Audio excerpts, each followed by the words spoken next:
All right, everybody, let's get started. Welcome. It's great to see you all, and Happy New Year. Many of you we haven't seen since we entered 2022. I hope you're all safe and healthy. For those of you who haven't met, I am Mike DiCandido. I am the co-founder and board chair of Common Bonds, and we're real appreciative that you joined us tonight for our monthly speaker series event. Before I get to the introduction of our wonderful esteemed panel and facilitator, just a couple of housekeeping rules. I just mentioned if you can keep your computers on mute from an audio perspective, that's great. You certainly could keep your videos on if you'd like, or keep them off. I would ask if you're going to do some multitasking, please keep them off if you don't mind. And the other thing is, in the middle of the screen on Zoom, I know you're all very familiar in the Zoom, on the middle bottom panel of the screen, you'll see a chat button. And if you want to ask questions along the way, just please put them in the chat. Nicole will be facilitating tonight's conversation, and we'll keep an eye on the questions that are being asked. She'll incorporate the questions into the dialogue as we go along. We'll be able to get to the questions at the end. So without further ado, again, welcome, and let me jump in and introduce our participants. First participant that I have the great pleasure of announcing is John Ridgeway Sr. John Ridgeway Sr. retired in March 2019 as corporate manager of Toyota Financial Services. John has over 44 years of executive management, coaching, and mentoring experience. John is active in numerous civic and philanthropic organizations, including Sigma Pi Phi Fraternity, Gru Phi Gru Social Fellowship, Beta Gamma Sigma National Honor Society. He's a lifetime member of the NAACP and a member of the Masonic Lodge number 21. His current activities are, he's the vice chair of the Board of Trustees at Delaware State University, Foundations Board of Maryland Peninsula United Methodist Church, and he has a numerous amount of recognitions across his career from the NAAC, Metro Baltimore Boys and Girls Club, and Delaware State University. He is a wonderful advocate of Common Bonds, and we really appreciate all the work that he does for us. And as John is always thirsty to learn, he currently is enrolled in some executive leadership coaching courses to continue to master what he already does very, very successfully, is the mentoring and coaching of people. So John, welcome. We really appreciate you joining us. Thank you. I have the wonderful privilege as well to introduce John Ridgeway Jr. So our dialogue will be wonderful, that we'll get some mentorship and sponsorship views from a mentor and a sponsor and a mentee, but also John Ridgeway Jr.'s experience and how he's taken a lot of his learnings and has become a wonderful mentor for many people as well. So John Ridgeway Jr. currently is the Director of Retirement Client Services for Principal Financial. He's a native of Wilmington, Delaware. He graduated from Northern Illinois University with a bachelor's degree in communications. He's had many leadership roles in his 14 years at Principal, including 3 years overseeing Principal's leadership development program. He's a member of the Cross Enterprise Leadership Program and current co-chair of Principal's African American and Black Employee Resource Group. He's been named one of FINRA's 40 Under 40 Rising Stars of Retirement. He's a member of the board of directors for the Boys and Girls Club of Central Iowa and the Black Excellence Group of Des Moines. And I think just as impressive with all of that, him and his wife, Nicole, are licensed foster care providers. So John, welcome, and it's wonderful to have you here. Thank you. Finally, I have the great pleasure of introducing our facilitator, Nicole Fortune. Nicole is a graduate of Drake University in Des Moines, Iowa, with a degree in arts and sciences and a concentration in sociology. She's also had a very distinguished career in financial services and currently works as Toyota Financial Services as their national manager of customer relations, overseeing the liquidation of Toyota Lexus repossessed and leased maturity vehicles. So I'll make sure I pay my Lexus and Toyota bills so I don't have to hear from Nicole. She has a passion for leadership and mentoring, both at work and in her community, and in particular, mentoring youth through the Boys and Girls Club. She is a recognized and published author and dynamic speaker. And one of the books that she's written I have here, and afterwards we'll promote it, is called The Ridgeway. It actually is a book that is lessons learned on leadership from John Ridgeway. So we have an opportunity where Nicole, as the mentee, gets to facilitate the session with her mentor, John. And I know she's thrilled to be doing that. Nicole's published 2 books, this one and another one, and has a 3rd book, Love More, Tolerate Less, which will be released in the fall of 2022. And we look forward to helping her promote that book. So welcome, everybody. And Nicole, I'm going to hand it over to you and get our session started. All right, good evening, everybody. And thank you so much to Common Bonds for hosting this important conversation and talking a little bit about mentorship and sponsorship, which is absolutely important in these times. The work that you guys do to educate and on the underlying factors of racism and bias by hosting these types of speaker series is really second to none. And I hope you guys continue in these efforts and continue to make a difference within the community. So thank you so much, April and Mike, for having us on today. So I'm Nicole Fortune and excited to really host this discussion because, as you guys have seen recently in the news, there's been a lot of talk of companies that are coming out and sharing their focus on improving equity and pledging to hire more, Blacks and more minority workers within their leadership ranks. And so one question always comes to mind, when I'm thinking about that, and that is, how do we get people noticed? How do people get noticed by decision makers, those that are hiring within these corporate ranks? And one of the best ways to do that is through mentorship and sponsorship, because studies have shown that both mentorship and sponsorship can lead to greater career success, including promotions, raises, and increased opportunities. And as you heard from Mike a few moments ago, our esteemed panel is really represented by a father and son team that has really climbed the corporate ranks and will continue to do so, as John Ridgeway Jr. is doing an amazing job. They are family men, fathers, they give back to the community, and they sponsor and they mentor folks. And I can tell you that I have had the opportunity of working with John Ridgeway. He has been my mentor and also my sponsor for 20 years. And those 20 years have been amazing. I've been able to accomplish some great things because he has been there to push me along the way. Sometimes I was ready to probably strangle him because he's that demanding, but I'm truly appreciative of him pushing me and also happy to be here with these 2 esteemed gentlemen. Now, I will ask one quick thing before we get started, because we got some great questions we're gonna ask. I'm writing this on my phone and it's gonna go right out. You guys can go on mute. You can't get it on there. All right, we're gonna go. I know who it is. I've got them. Okay, perfect. Thank you. So if you're listening today, and if we say something that strikes a nerve, or you love what we said, do us a favor and share some encouragement by giving us a clap, the heart emojis, go into the reaction section here, and then also, as Mike said, please leave some questions in the chat, and we'll go out and answer them a little bit later. So John Ridgeway Jr. and John Ridgeway, good evening. How are you guys today?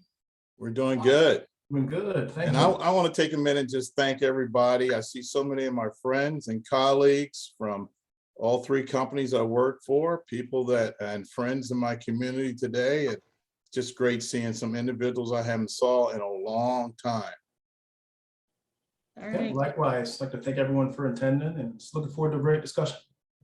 All right, so let's go ahead and start with you, John Jr. So you have had a distinct opportunity of having your dad, your father, as your mentor, probably throughout your entire life. What was that like, and what important lessons did John teach you? Look. It was rough, Nicole. Mike.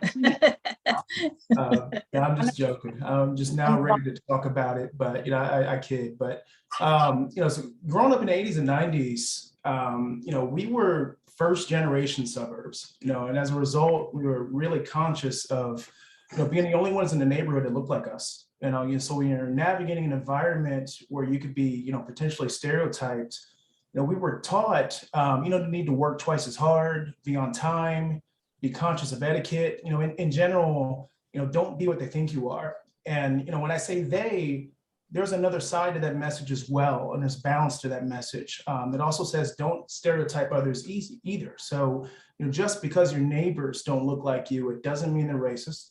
Also taught us to assume good intent, understand the difference between curiosity, ignorance, and racism.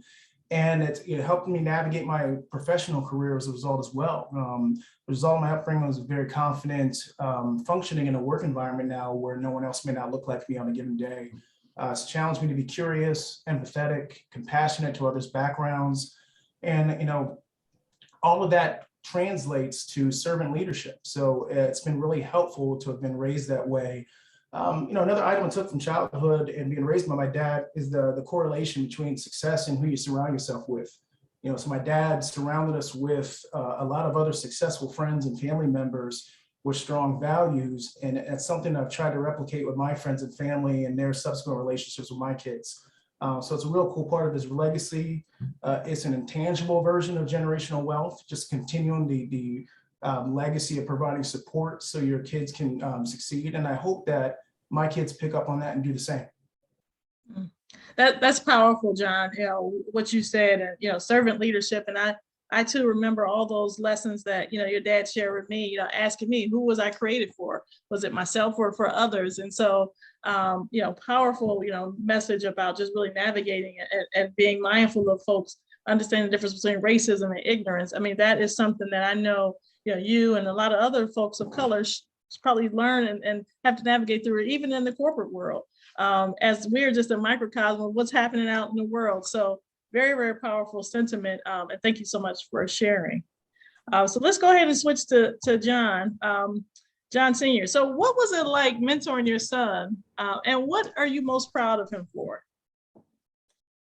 Well, I think the toughest thing in mentoring John was to get him to believe in what I told him, and it was for his own good, as opposed to me just being a dad disciplining him. When I was trying to share him about these are the challenges that people of color face in suburban neighborhoods and the stereotypes that we face. And, I'm at work pushing hard through the system, and I have to come home to deal with a lot of nonsense. So, you got to understand, he started out at a better pace than I did.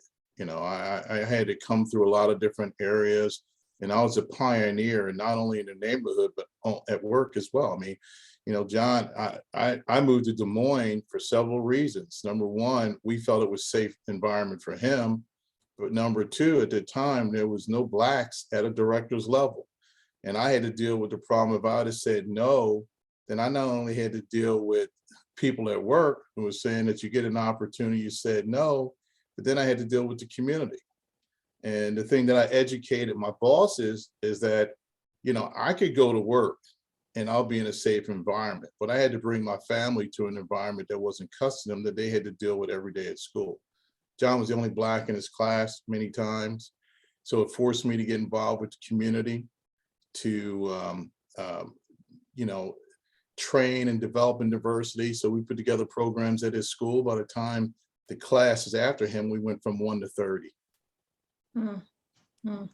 And that's awesome, John. I can tell you, just in knowing you, that's the one thing that really stands out is just, how much you are, ingrained in the community and ensuring that people, like you, of color have those opportunities. And you have sponsored so many people throughout. We'll talk about the difference between sponsorship and mentorship here, but I think that's absolutely a legacy that you can hang your hat on and definitely be proud of.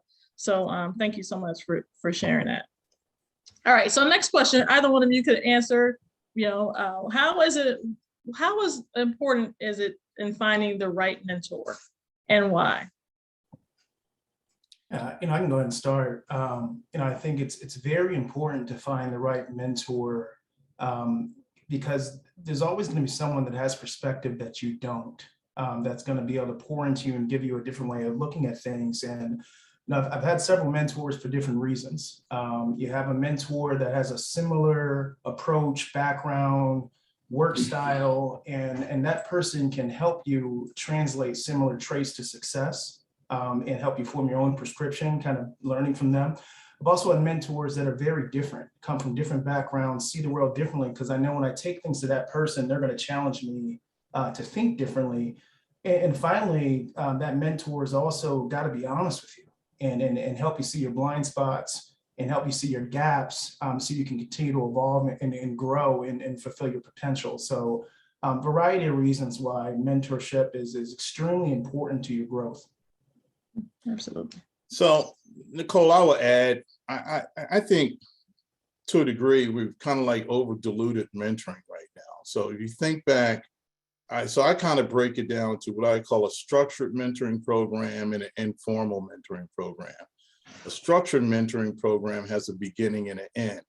And you should have different mentors for different aspects of your career in your life. You want a mentor that's honest. You want a mentor that's going to take the time to listen. You want a mentor that's going to give you some sense of direction as to what your expected outcomes are. And then, sponsorship comes after that. Yeah. So I know you're going to speak about the difference between the two, but I would not go into a mentorship looking for a sponsor. I do view them as two different individuals. Yeah, I agree with you, John. Both of you guys. And I think, mentors help, and they've helped me, assess really where my strengths and where my weaknesses are, and help me define the areas in which I can improve upon, and provide resources and tools to help me improve and develop, new skills so that I can be, just as prepared for whatever that next step is. And you're right. I think, I have, multiple I have one mentor that, John, that has been there for me, but I also have mentors for other areas that, I align with. Like, I'm a basketball official. The best official I know is my mentor.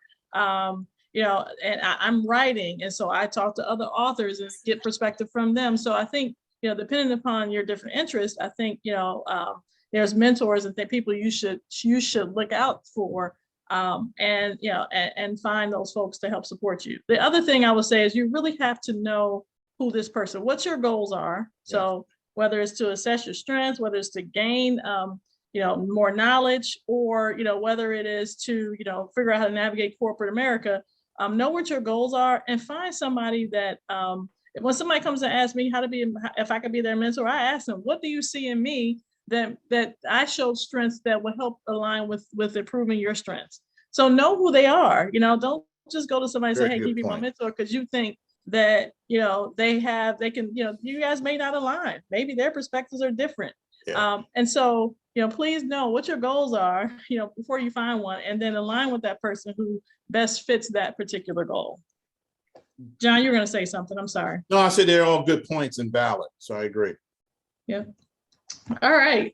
So let's talk about that. John, you kind of alluded to that, and you kind of, I guess, put us into this next segment, or next question is, what is the difference between mentorship and sponsorship?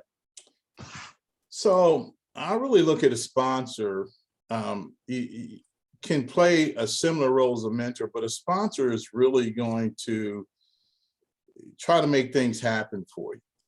And they can wear two hats. And I was fortunate enough to have three sponsors in my life that I reference. One of them is on this call today, and I'll tell you a little bit about why I would call Mike a sponsor as well as a mentor. So when I first came on board at Bank of America, and Mike came shortly after I joined the company, his mentoring of me was help me navigate through the culture and probably give me a little bit insights about how I should, conduct myself, things I should focus on, executive presence. His sponsorship of me was breaking down barriers for me to attend visa school, focusing for me to go on Leadership Academy. He had to sign off on that, making sure that I had the right goals and things, and I was accomplishing, give me the right recognition that that was necessary. One of the things that Mike did in mentoring and sponsoring was, I still remember to this day that I approached him on, I wanted to mentor 14 Black males at Bank of America. And we wanted to take these individuals who had no idea about what corporate life was about. The sponsorship of that was telling me how to go about doing it. No, the mentorship of that, I'm sorry, was telling me, here's the way you want to do it in a way that it could work within this system. The sponsorship was allowing me to do it and breaking down any barriers that prevented it. I tell you, fast forward, every one of those individuals that we put through that program have went on to have a successful life and a decent career. In fact, Common Bonds may not remember George Spencer, He's at a very high level right now, Thurgood Marshall. He went through the program. So I also had a sponsor in Russ Davis, which was a little bit different. Russ was the one who really took the raw edges of me and smoothed them over. I'd say he put me through finishing school. He would tell me how to dress, tell me how to approach people, how to greet, corporate protocol, how to write an inner house, how to properly position myself in the right audience. Russ would even tell me when I overdressed. I remember going to a social event and I had on a nice shirt and tie, suit. He pulled me aside and says, "You're really overdressed for this." But what Russ did, he was a sponsor. Russ, I still remember to this day, he wrote a long inner house to corporate headquarters of why John should be promoted to the executive staff. So that's an example of sponsorship. And Jerry Davy would be another. Now, Jerry was pure sponsor, less mentor. He's the one that really challenged me on thought, challenged me on knowing my business, challenged me on my presence, challenged me on my operational routine, challenged me on holding people accountable. He was tough. He used to grill me every day. Every day. I know people are laughing, so that's where he got it from. But Jerry is the one that promoted me to my first director's level at Sears. And I honor him today because he's passed on. So a lot of times when you hear me speak, I use the words, our lives aren't determined by our dreams that we dream, but by the decisions that we make. Jerry also taught me to be a good father, strengthen my Christian faith. He's the one that inspired me to tithe. Wow, that's absolutely powerful, John. And you know what? Now I know where you got the grilling from, because John was not only my mentor, he was and my sponsor. He was also my manager. So John would grill me on every number, and he would make sure that I knew them every single day. So now I know where you got it from. Thank you so much, John, for sharing that. Yeah. But John Jr., how about you? You know, I have two sponsors in particular really stand out to me in my career. Excuse me. Jerry Patterson was an SVP in my organization, and took a liking to me at a really early age. And similar story to my dad, very hard on me really early, probably earlier than I was probably ready for, and to the point where I misperceived it. I thought he didn't like me. And to realize that he was, that additional attention, almost like an athletic coach. If I'm paying that much attention to you, it's because I see potential and I'm gonna be really hard on you. And there's one story in particular. I was a manager at the time and had applied for an assistant director position within his organization, and got a random invite to lunch from him while that was still pending. And we sat down to lunch and he got right into it. It's like, hey, so let's talk about this AD job. Why do you want that job? And I went into my pitch as to why I thought it was going to advance my career. He immediately cut me off and said, nope, you're not getting that job. That's not for you. That's not. And he went on to tell me, to articulate the difference between a raise and a promotion. And he's basically saying, you're searching for a raise. You need a promotion that's also going to elevate your skills and put you in a better place long-term. So do you want to be in a better place next month or over the next 5 years? And, when he cut me off and pretty much told me I wasn't going to get a job, man, that shook my soul.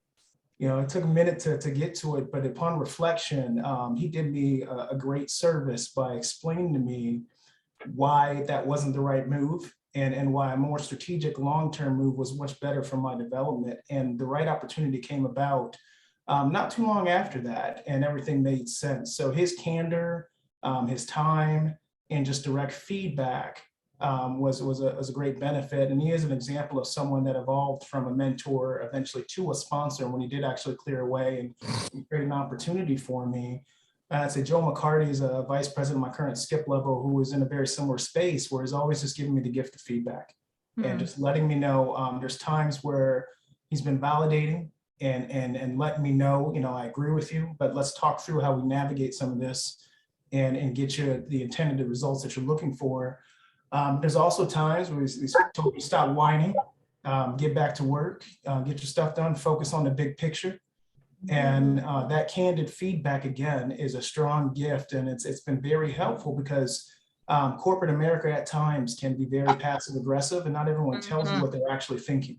And so if someone is willing to be constructive, to be honest, to spend time with you and help you grow, then it is an actual absolute gift. And both of them played strong roles in where I'm at today, in addition to my father.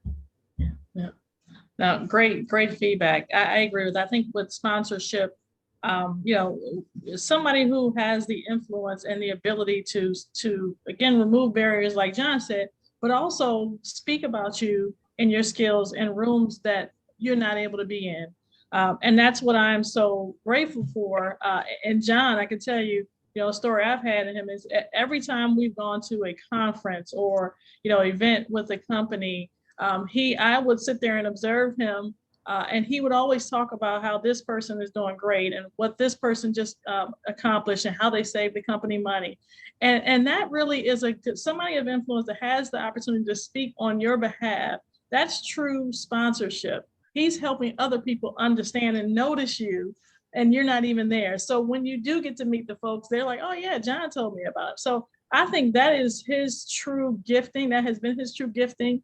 And I can tell you, when I got promoted to the level I'm at now, he went about and, shared his decision. He actually promoted me with the GVPs of our organization, and they had the opportunity to say yay or nay, or to, talk about the decision. And, the GVP called me and sent me all these emails. He said, John did such a great job of promoting you that look at all the responses from, the GVPs and the president of the organization saying thumbs up. We know she'll do great, all because he went before me and shared all the great things. So, when you have an opportunity to have a sponsor, a true sponsor in your life, that is someone you absolutely need to cherish and continue to grow that relationship with.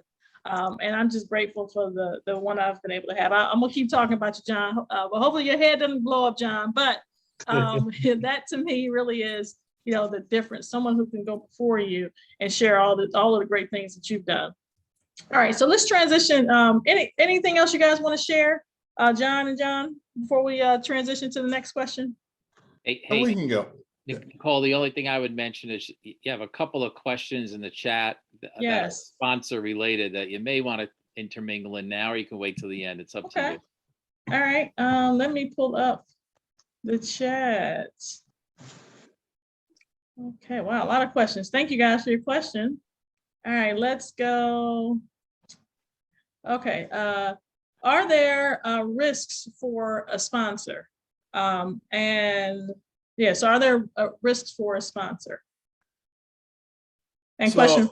I'll answer that. Yeah. There's always risk for a sponsor. When you invest in someone and they don't live up to their capabilities or don't honor that type of support, then, the sponsor is out promoting you and selling you and you don't deliver. So anyone that, I will say this, throughout my career, anyone that sponsored me or anyone that did any kind act towards me, I've always respected. And I made it a point to say that I was not going to make them look bad, no matter what it took. And I just think there's a responsibility on the person being sponsored to support and honor the individual that's sponsoring them. And that's why it's critical. So sponsorship, it's not an easy task, because, the higher you go up the corporate ladder, the thinner the air gets. And what I mean by that is that you have as many as 5 or 10 individuals vying for 1 or 2 jobs. And they got to ask, why do I want John Ridgeway Jr. or Sr.? And your sponsor is the one that's helping breaking that down and sell you. And we have a responsibility to make sure that the sponsor, that we're making the sponsors, whatever they say about you is accurate and true, at least through our efforts. So, John, I know you're saying something, but. I completely agree. Anytime a sponsor has invested their time into a potential talent, their name is now there. And just by definition, that sponsor is going out and endorsing you as such. And there's some risk there if you endorse someone that doesn't align with your values or doesn't align with the company's values, or either the willingness or capabilities aren't there. So I think that's a part of the process of identifying a sponsor and identifying a mentee, is just making sure that all those things align before we move forward. Yep. Totally agree. And there's another question that says, do you have any requirements for people that you mentor? You know, the one thing that I've learned, you know, from my mentors and as I've started to mentor other people is just having the mentee own the relationship. And so the cadence, I saw another question about, you know, the frequency, you know, the cadence and the nature of that relationship can vary depending on the environment, what you're trying to achieve. So many different factors factor into, you know, how you structure a mentoring or a sponsorship relationship.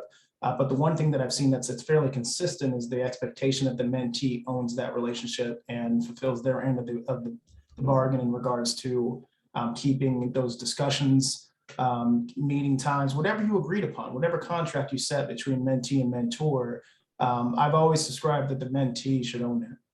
Yeah, I totally agree with you. And then I also think that, you know, that means getting on my calendar, but that also means that whatever goals you have set, we need to come into the meeting saying, okay, let me ask questions about X.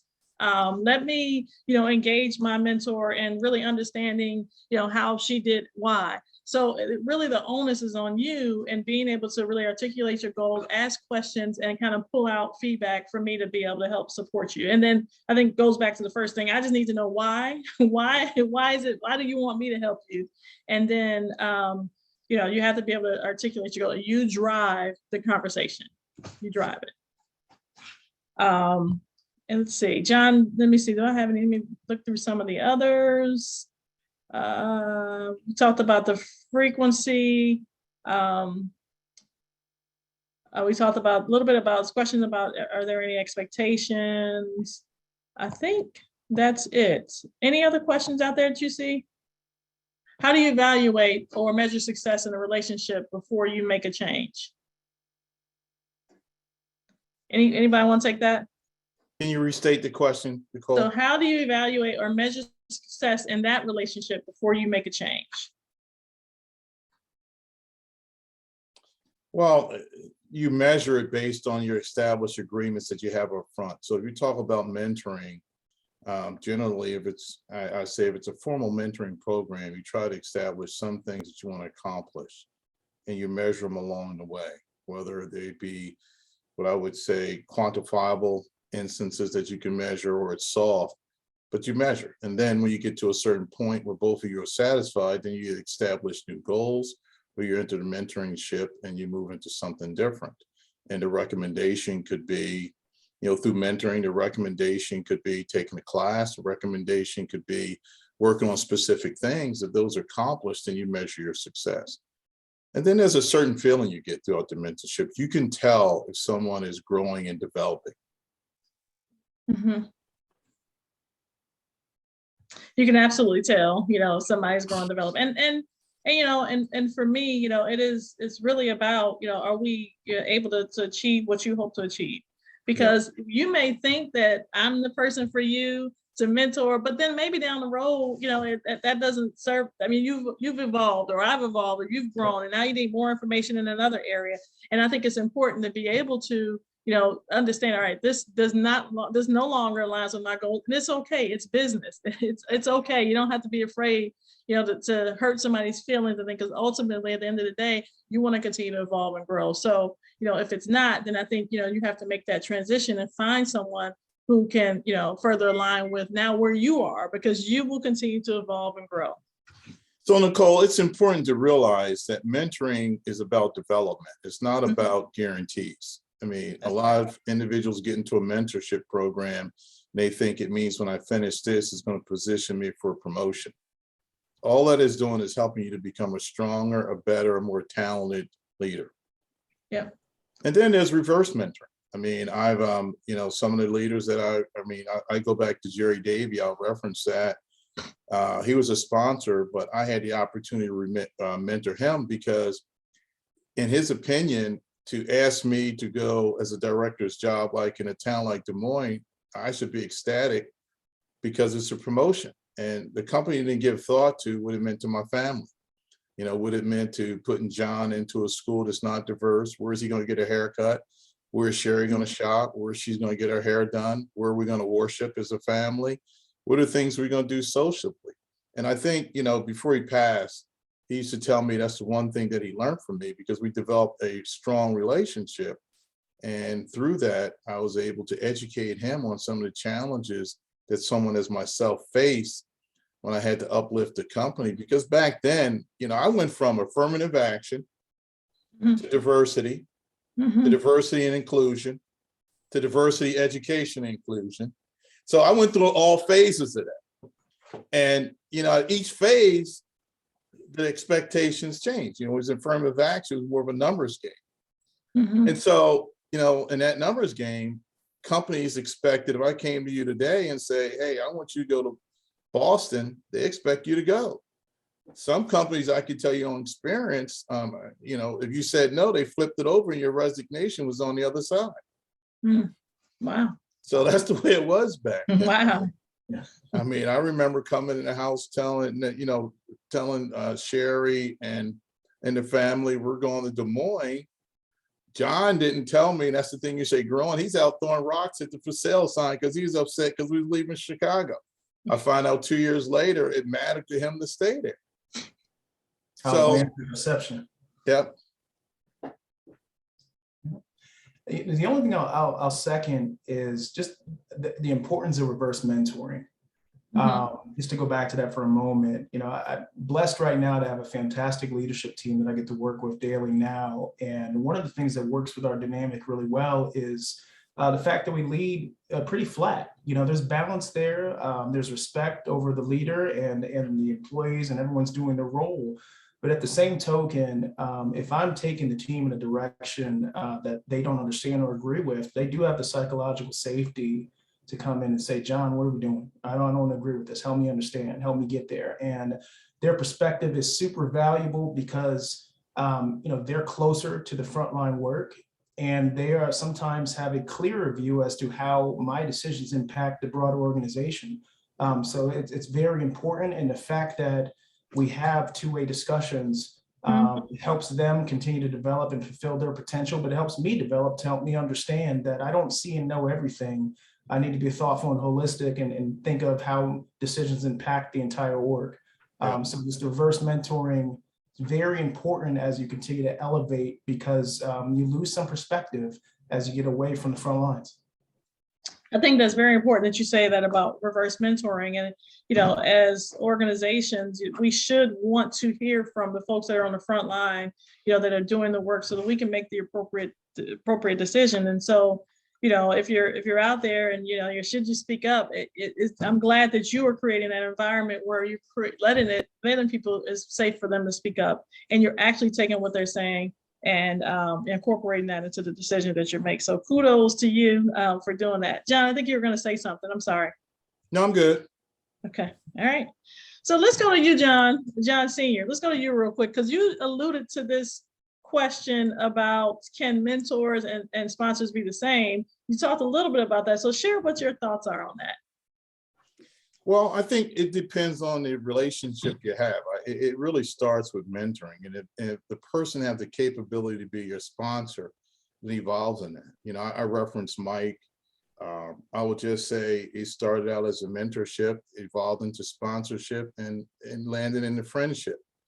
So it went through all three phases of that. It depends on, you know, a sponsor can be the same as a mentor, but a mentor, it's very difficult to be the sponsor if they don't have the autonomy to make decisions and break down barriers and promote you to the individuals who have the decisioning power. So it's a fine line. I mean, I would not enter a mentorship thinking that every mentor is going to be your sponsor. Yeah, it has to naturally evolve. I agree with you. To your point, they have to have the autonomy and the influence to be able to sponsor you. John Jr., what's your thoughts on that? Yeah, I'd agree. You know, it's there are times where a mentor can evolve into a sponsor, and just to echo my dad's sentiments, there's times where a mentor may only function in that capacity because they can only provide you perspective. They can't actually tangibly create a new opportunity for you.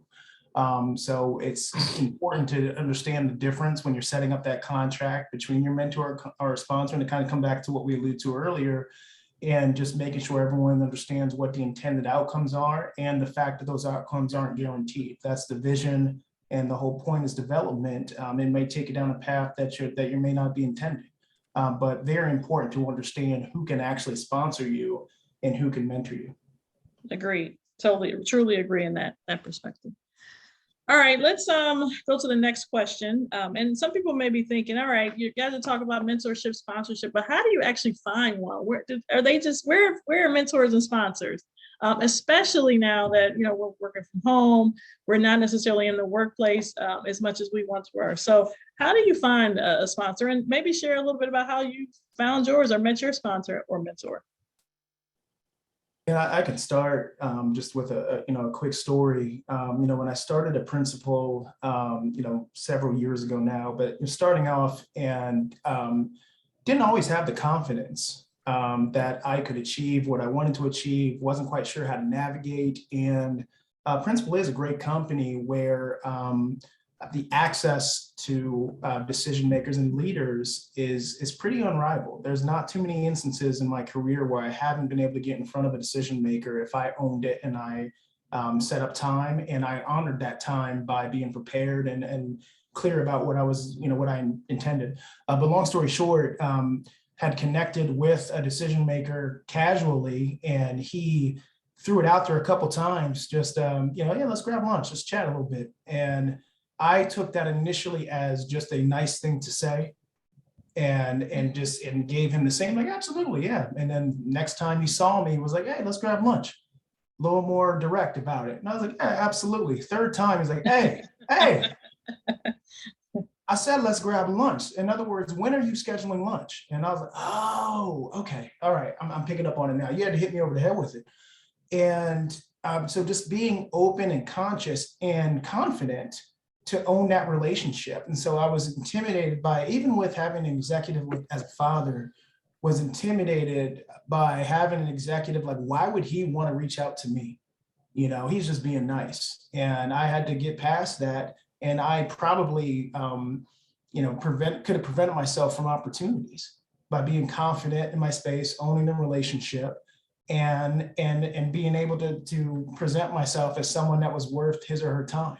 And so it took me a while to get there and to understand that. And it kind of goes back to what I said earlier around owning that relationship as a mentor. So having the courage to address someone that has something that I can offer, but then also making it mutually beneficial and reverse mentoring when I can, and helping them and providing perspective. And when they ask me questions on, hey, what are your thoughts on this? Being prepared and ready to respond and provide my feedback in a way that was valuable to their time too. Great. Well, you're not going to find them at the local grocery store. I could tell you that, Nicole. How you know, John? But you can find them at a basketball game. You can. That has happened. I think it's a natural relationship that's developed, and it's based on your performance, and it's something that you grow into. It's just not a turnkey environment, because if you're not invested organically, it's just not going to happen. A sponsor really has to get to know the person they're sponsoring. They have to know their weaknesses and strengths, because when they're out delivering and selling that individual, there's things about that person that they have the ability to articulate that others may not know. And so there's been individuals that I sponsored that, I could be in a talent planning session and individuals are saying things about the person that's totally amiss. And because of my relationship with them, I have the opportunity to break down that barrier, articulate them, or feel good about the decision that I'm making. So a lot of times, with sponsors, indirectly, I would say it started out with my individual performance, that I were able to deliver performance. It was about my character. I developed a sense of trust. And then I started building a relationship that, I didn't know. I never entered those relationships looking for a sponsorship. It just evolved into that.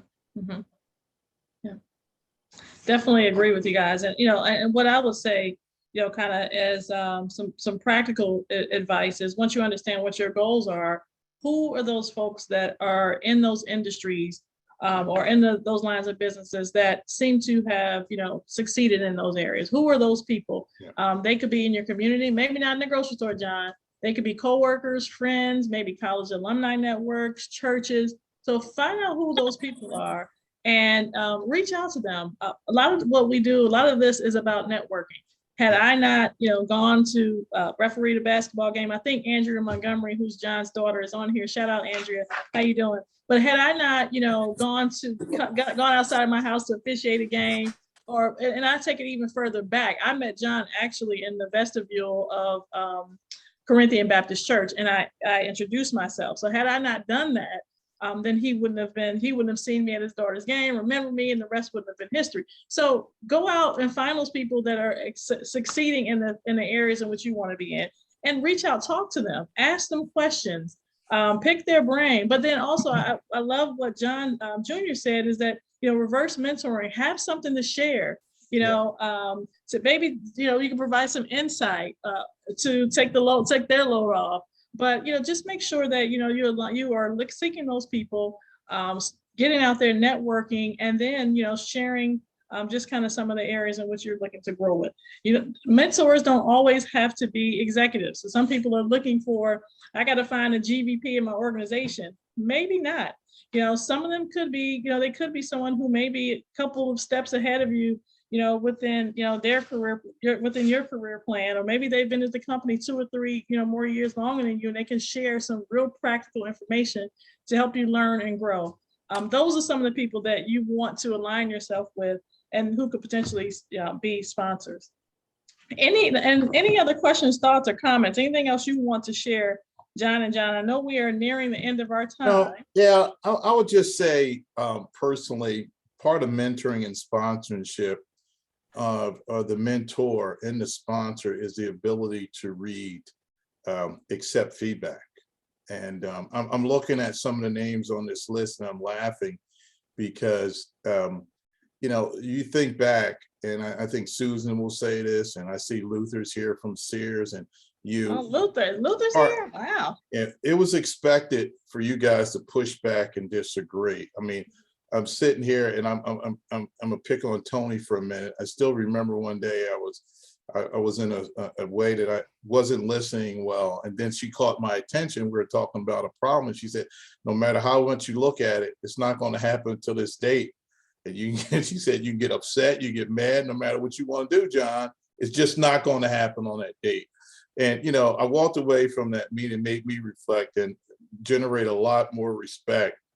And she delivered as promised. And then I see Kim Cockrell, who was another one. If that's Kim on Kim's iPad, was another one the same way.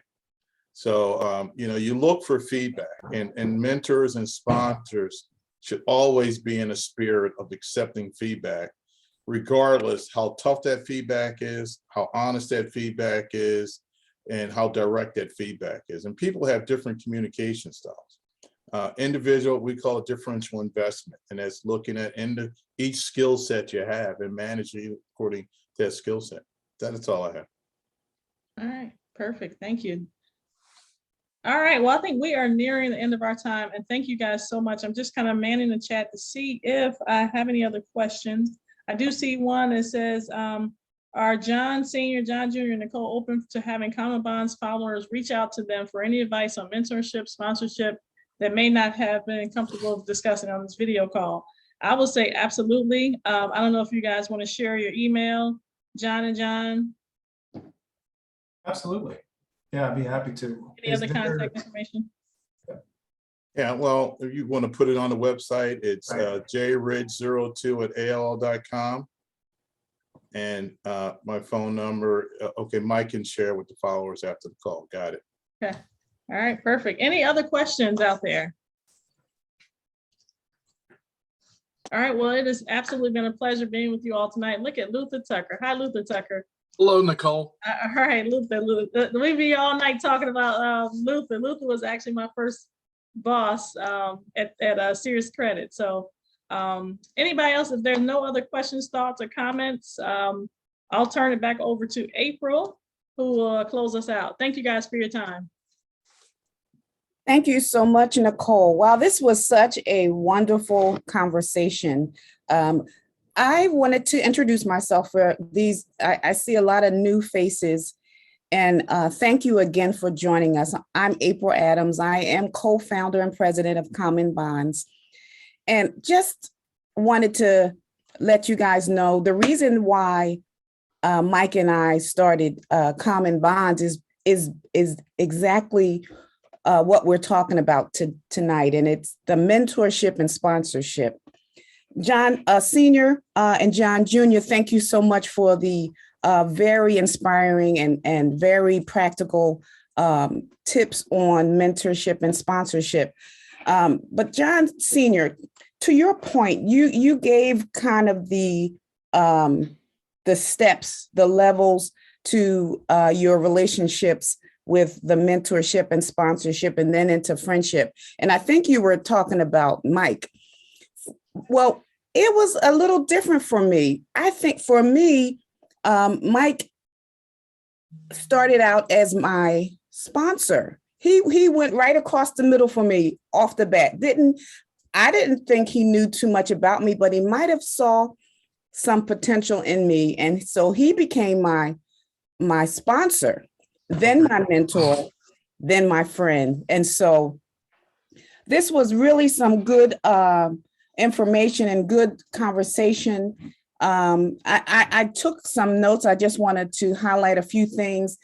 I think you, John Senior, and you, John Junior, your relationship, John Junior said it's about legacy and real and true generational wealth. And that's a really good point. I hadn't seen it like that, but that is definitely a good point. I think as I look at the mentorship and sponsorship that Mike and I have, I think it's not legacy per se, but it could be. I see it as allyship. And then now I believe that it's reverse mentorship, and it's a little like iron sharpens iron. And so just wanted to make those points. And let me see, there was something else that I wanted to bring out. Let's see, I took some notes here. Well, I think that all in all was a really wonderful conversation. And thank you guys so much for your participation. I just wanted to kind of invite you all to continue to follow Common Bonds. We really desire to continue to educate on what drives racism against African Americans. And we also want to take steps to kind of close those gaps. And so continue to follow us. We're on all the social medias, Common Bonds, Facebook, Instagram, Twitter, and just wanted to invite you to next month's very interesting topic, which is critical race theory. I know that's something that it's been really misunderstood in the public among some people, and we have a really let me pull that up. Hold on one second, guys. We have Michael Cord. I don't know if you guys are from know anything about attorney Michael Cord. He's an attorney, and he's also a professor at Temple University. He's going to do critical race theory for us next month. I want to pull up the exact date. Tuesday, February 22nd. Michael Cord, defense attorney, will do that session for us next month. So please, if you guys are available, look for the communications that will come out. It's Tuesday, February 22nd. We're going to deal with critical race theory, what it is and why it's important that we have it. So Again, I want to thank you all for joining us tonight. As always, we can't do this without you. You guys are our Common Bonds community, and we thank you for your participation and your support. Again, if there is nothing else, any questions, any comments? Any last comments? Okay, well, thank you and Happy New Year again, and have a good night, and hopefully we'll see you all next month. Thank you, Good night, everybody. everybody. Thank you. Take care. Thank you. Take care. Take care, Mike and April. Thank you. Yeah.